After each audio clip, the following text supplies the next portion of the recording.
Hello students. चलो बच्चों, आज नया चैप्टर शुरू करते हैं, ऑसिलेशंस, या इसको आप एसएचएम सिंपल हार्मोनिक मोशन भी कहते हैं। तो चलिए, पहला सवाल क्या दिया है समझते हैं जरा। देखो, इसमें कहा है the x T graph. X का मतलब है डिस्प्लेसमेंट, टी का मतलब है time, of A particle performing simple harmonic motion. ठीक है, एक पार्टिकल है जो कि सिंपल हार्मोनिक मोशन कर रहा है, मतलब एसएचएम कर रहा है, और उसका ग्राफ आपको सामने दिया हुआ है। एक्स इधर वाई एक्सिस पे जो है डिस्प्लेसमेंट लिया हुआ है, और एक्स एक्सिस पे जो है टाइम लिया हुआ है। ठीक, अब एक्सेलरेशन बताना है पार्टिकल का at time T is equal to 2 second. अब देखो जरा, इस ग्राफ से हमें क्या पता चल रहा है। देखो, जब टाइम जीरो है, यहां देखो, जब टाइम जीरो है यहां पे, तब इसका डिस्प्लेसमेंट भी जीरो है। जब टाइम बढ़ के 2 हो गया तो डिस्प्लेसमेंट इसका 1 हो गया पार्टिकल का। फिर समझते जाओ जरा, कहाँ कहाँ क्या क्या कह रहा है। फिर आगे बढ़े, फिर टाइम हमारा और आगे बढ़ गया, 4 तक पहुंच गया तो डिस्प्लेसमेंट फिर 0 हो गया। फिर टाइम और आगे बढ़ गया, 6 पे पहुंच गया तो डिस्प्लेसमेंट -1 हो गया। फिर टाइम और बढ़ के आगे यहाँ 8 हो गया होगा, भाई दो दो का ऐड हो रहा है, यहाँ से 0 से 2, 2 से 4, 4 से 6, 6 से 8, तो वहां पे डिस्प्लेसमेंट फिर 0 हो गया। ये बन गया पार्टिकल का पूरा एक राउंड। देखो, अब इसको मैं ऐसे दिखा सकता हूँ। पार्टिकल पहले जब टाइम 0 था, पार्टिकल बिल्कुल बीचों बीच था। फिर 2 सेकंड में वो 1 मीटर आगे चला गया। T is equal to 2 second में वो 1 मीटर आगे चला गया, 1 मीटर। फिर वहां से घूम के यहां से फिर यहाँ पे आया वापस। देखो, यहां से घूम के यहाँ पे आ गया वापस। ठीक है, कितने टाइम में? T is equal to 4 second में, मतलब 2 सेकंड और लगे उसको। 0 से 2 सेकंड, फिर 2 से 4, फिर देखो 0 पे ही आ गया वहां।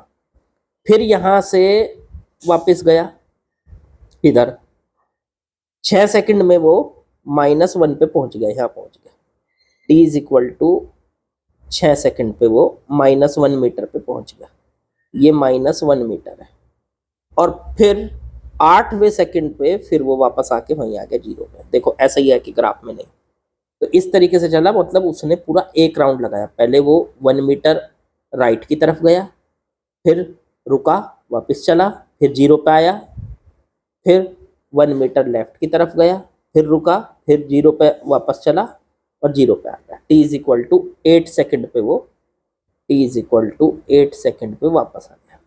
इसका मतलब मैं ये समझ सकता हूँ कि उसका एक राउंड 8 सेकंड में पूरा हो रहा है। तो 8 सेकंड में राउंड पूरा होता है, तो उसका टाइम पीरियड हो जाएगा 8 सेकंड। जो एक राउंड का टाइम होता है ना, जब पार्टिकल एक राउंड पूरा लगाता है, ये पूरा एक राउंड बना है यहाँ से, एक राउंड पूरा, उसे कहते हैं उसका टाइम पीरियड। ये हो गया इसका टाइम पीरियड। ठीक है, अब यहां से आपको क्या कैलकुलेट करना है। इन्होंने बोला है T is equal to 2 second पे। देखो, जब ये यहाँ 0 पे था, 2 सेकंड पे यहाँ कॉर्नर पे T is equal to 2 second पे उसका एक्सेलरेशन कैलकुलेट करना है। देखो, याद रखो, कॉर्नर पे जो एसएचएम करते हुए पार्टिकल का एक्सेलरेशन होता है वो मैक्सिमम होता है।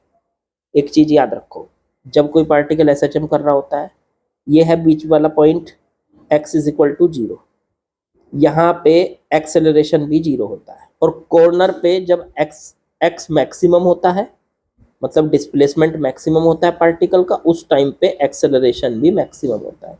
इधर भी जब एक्स मैक्सिमम होता है तो डिस्प्लेस जो इसका एक्सेलरेशन है वो भी मैक्सिमम होता है। कितना होता है? ए मैक्स की वैल्यू निकालने के लिए फॉर्मूला होता है हमारे पास ओमेगा स्क्वायर एक्स। ये होती है omega square x, maximum x नहीं, यहाँ पे रख लो, इसका जो डिस्प्लेसमेंट है यहाँ से यहाँ तक का, पूरा यहाँ से यहाँ तक का। तो ये डिस्प्लेसमेंट अगर यहाँ से यहाँ तक का ए है, जिसको एम्पलीट्यूड भी कहते हो आप, तो ओमेगा स्क्वायर ए। अब मैं सीधा सीधा बताऊँ आपको, एक्सेलरेशन यहीं क्यों पूछ रहा हूँ मैं, क्योंकि T is equal to 2 second पे, देखो वो कॉर्नर पे पहुंच गया, तो कॉर्नर पे एक्सेलरेशन मैक्सिमम होता है और मैक्सिमम एक्सेलरेशन का फॉर्मूला होता है ये ओमेगा स्क्वायर ए है इसका एम्पलीट्यूड। चलो अब यहां से एम्पलीट्यूड कितना है, देखो यहाँ से यहाँ तक की लेंथ कितनी दे रखी है, 0 से लेके 2 सेकंड तक की यहाँ से यहाँ तक की लेंथ है ये 1 मीटर। तो मैं यहाँ से ये कह सकता हूँ ए की वैल्यू तो हो गई 1 मीटर। ओमेगा कहाँ से लाएंगे, ओमेगा के लिए फॉर्मूला होता है ओमेगा बराबर 2 पाई बटे में टी। अब टी तो हमें पता है, देखो यार 8 सेकंड, तो 2 पाई बटे में 8, 2 से इसको काट लो तो पाई बटे 4 हो गया।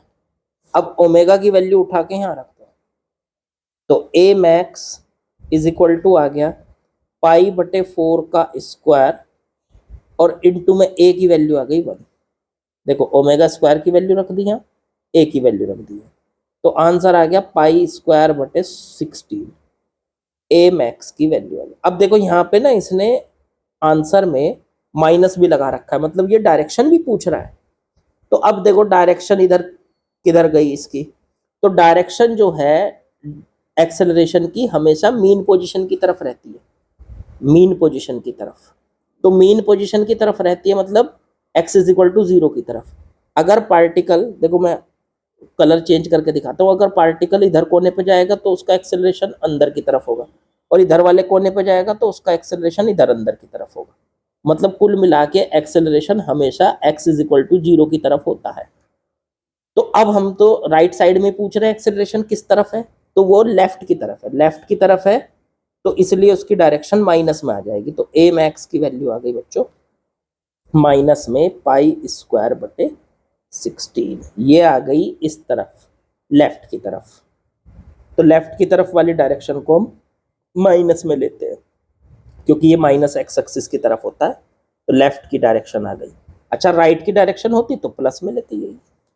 तो आंसर बन गया हमारा a max is equal to acceleration of particle C minus का पाई स्क्वायर बटे 16, यही हमारा बच्चों आंसर है। ठीक है, चलो आगे बढ़ते हैं।